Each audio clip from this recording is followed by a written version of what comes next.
Hi good morning, कैसे हो सब लोग। तो हो गया मैं तैयार फिर ड्यूटी के लिए।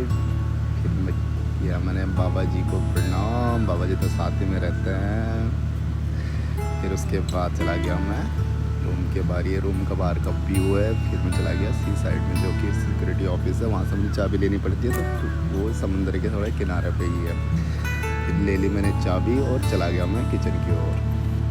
फिर पाजी मिले। पाजी मस्त मुझे ताव दे रहे थे बढ़िया से। थोड़ा मस्ती वस्ती कर ली उनके साथ। तो यहाँ पे बढ़िया से प्लांट लगा रखे हुए थे, तो उन्हें देखते फिर चले गए हम किचन की तरफ। किचन की तरफ जा ही रहा था तो तभी मनीष भाई मिल गया। मनीष भाई नाइट ड्यूटी करके आ रहे थे। उनकी नाइट ड्यूटी रहती थी और नाइट ड्यूटी करके आ रहे थे। देखा कि मस्त फ्लारी तैर रही थी पानी के ऊपर।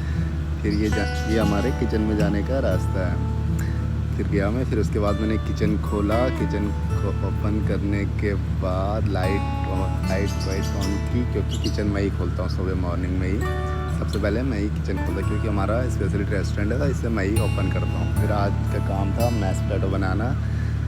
तो मैश पोटैटो के सारा जो मीज़ा प्ला रहता है वो हमने कर लिया था। फिर मैंने, क्योंकि मैश पोटैटो में थोड़ा टाइम लगता है, एटलीस्ट 45 से 1 घंटा लगता है, तो उसके लिए पूरा मीज़ा पहले से करना पड़ता है। उसके लिए फिर एक इंडक्शन बनाना पड़ता है, क्रीम गार्लिक थाइम, फिर बढ़िया से क्योंकि उसको फ्लेवर आने के लिए क्रीम बेस मैश पोटैटो रहता है। मैश पोटैटो क्रीमी मैश, क्योंकि जो हमारा mash potato cream base mash potato है।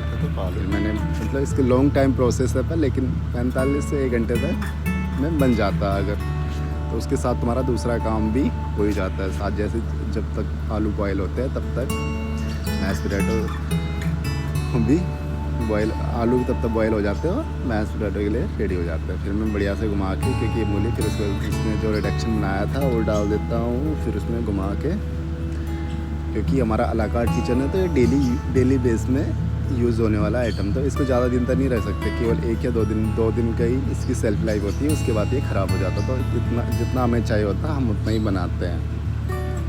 फिर उसके बाद ये सब मिक्स करने के बाद इसको मैंने बस क्रीमी टेक्सचर आ गया इसका। तो फिर उसके बाद मैंने इसमें कोल्ड ठंडा करने के लिए रख दिया। तो ये शेफ़ आ गए। शेफ़ भी बोल रहे थे यार आज तो बहुत काम हो गया, क्योंकि सुबह से काम पे लगे हुए थे। फिर उसके बाद मैं चला गया रूम की साइड गया, तो डेकोरेशन की तैयारियाँ चल रही थी, क्योंकि अभी क्रिसमस आने वाला है। तो क्रिसमस न्यू ईयर, तो उसके लिए सारा ग्राउंड मतलब पूरा रिजॉर्ट ना लाइटिंग करते थे वो लोग।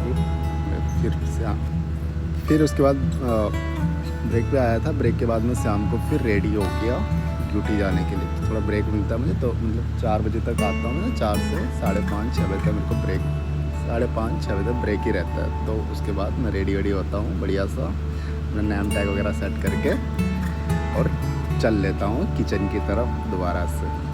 फिर ये हमारा किचन है, जो कि कोर्ट किचन साइड है, बाहर की साइड। ये हमारा रेस्टोरेंट का व्यू है, जो कि बाहर की, जो रेस्टोरेंट हमारा पूरा ओपन नहीं है, मतलब ओपन रेस्टोरेंट है पर बीच किनारे। फिर मैं अपना पूरा अला कार्ट का जो सेटअप रहता है वो पूरा सेट कर लेता हूँ। क्योंकि हमारा जो ऑपरेशन रहता है वो अभी डिनर ऑपरेशन ही रहता है, तो उसके लिए जो सेट करना रहता था वो मैं बढ़िया सा सेट कर लेता हूँ। फिर उसके बाद आ जाते हैं हमारा पहला ऑर्डर लगाते ही वो एज़ यूजुअल हमेशा की तरह बिज़ी। किचन तो हमारा तो बहुत बिज़ी है, क्योंकि स्टेक हाउस है, तो स्टेक हाउस हमेशा बिजी ही रहता है। तो उसके बाद बड़ी मतलब ऑर्डर तो बराबर जा रहे थे, क्योंकि हमें 7 से 7:30 8 बजे तक तो हम बिज़ी रहता है, क्योंकि हम 2 ही बंदे काम करते हैं इनसाइड और 1 बंदा बाहर काम करता है कोल्ड किचन में। तो टोटल 3 की स्टाफिंग है हमारे पास। तो फिर उसके बाद ऑपरेशन खत्म हुआ तो मैं चला जाता हूँ ऑफिस की तरफ।